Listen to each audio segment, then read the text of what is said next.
didn't have no motivation to do it. Zero motivation to do anything. Zero motivation to have a shave, zero to brush your teeth, even have a shower, nothing.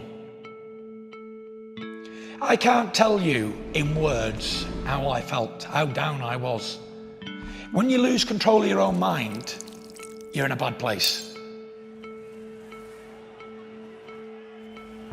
I just wanted to show the world that if mental health could bring somebody as big as me and as strong as me and, you know, the stereotype heavyweight champion of the world to my knees, then it could bring anybody to the knees. And I thought to myself, if I can show the world that you can come back from it and to get back in shape and get back to the top, then anybody can do it. I knew something was wrong with me my whole life. Growing up as a child, I'd feel a loneliness even when I was with other people. I wasn't a confident character what you see today. I was a very shy, reserved, skinny little whippet kid. I was always told that I couldn't do stuff and I'd never do anything, I'd never achieve anything, so that made me worse, basically. I've experienced the highest highs and the lowest lows in life. Something I'd worked for my whole life, and when I finally achieved it, it was like, oh well, that was a load of rubbish. I wasn't expecting now to feel like this. Like I said to you before, I just felt like an emptiness, a deep gaping hole of nothing. Darkness and grey clouds. Every day was grey. And I felt like I had nothing to look forward to. I was worthless. It was just a horrible, horrible feeling that people need to understand that many, many people are in the same boat. They don't have to be very successful sports athletes to feel like this. Anybody from day to day has the same feelings. What does it all mean? What does being a world champion really mean? But what I was trying to say was, what does it all really mean when I'm not well on the inside? I was in a position of power. I had glory, fame, achievements, money, a family, all earthly assets that one could want. But it meant nothing, so they couldn't understand why would this man feel like this. The repetitive thinking, the same stuff day in, day out, and it won't go away. And the more I'm trying to think, right, I want to be positive, negative, negative, negative, negative. And everyone I was around was getting negative too because I was putting it on them. This went on for 18 months, well, on me battling my own self every day, drinking, abusing my body, eating rubbish, taking drugs. Everything I stood for didn't matter anymore. I'd never ever experienced anything in my whole life, even though I'd had anxiety before. This was the king daddy of all anxiety attacks. I was so sure I was gonna die, but nothing mattered, I didn't care. All I wanted was atonement for my sins. I can't tell you in words how I felt, how down I was. When you lose control of your own mind, you're in a bad place. And it's a silent killer.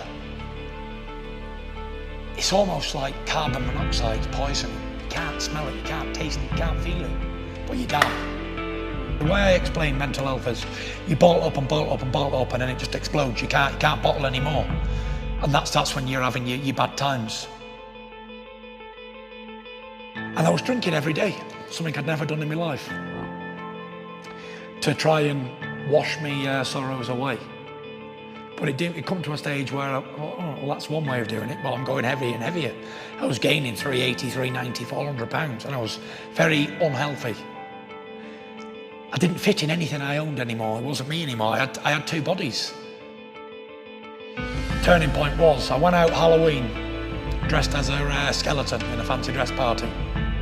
I went out about 9 o'clock and I expected to stay out all night and get smashed. I had one drink. I looked around me and I thought, what am I doing? I'm back normal again now, yeah? I'm back like thinking straight. Still drinking, but I'm thinking sensible again. And I called out to my wife, I said, Paris here. She said, what? I said, tomorrow.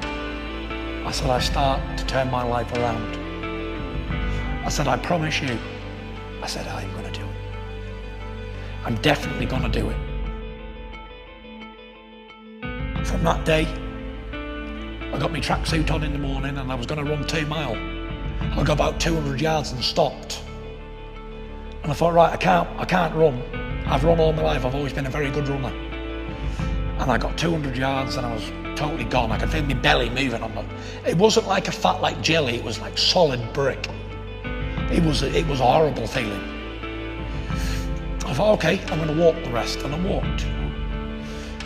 And every day I'd go out on the canal and I'd do a little run in my sweatsuit. And every day I'd get a little bit further until I was doing 4 or 5 miles again. And then I come back and I worked my way back, and we worked repetitively, day in, day out, day in, day out.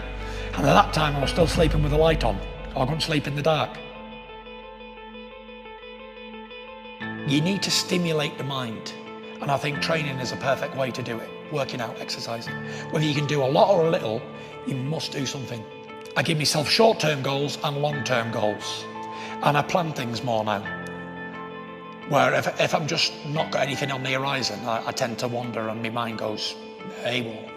But when I've got something on planned and I've got things going and I want to do this, this and this, even if it doesn't have to be big things, it can be small, tiny goals that mean something to you as a person, as an individual. I'm very, very sure that working out and having a routine in your life is the answer for mental health problems. I want you to know that every day for 2 years was very grey and dark for me. But it will come back great again. You will have sunshine days again, rose-coloured days warmed by the sun.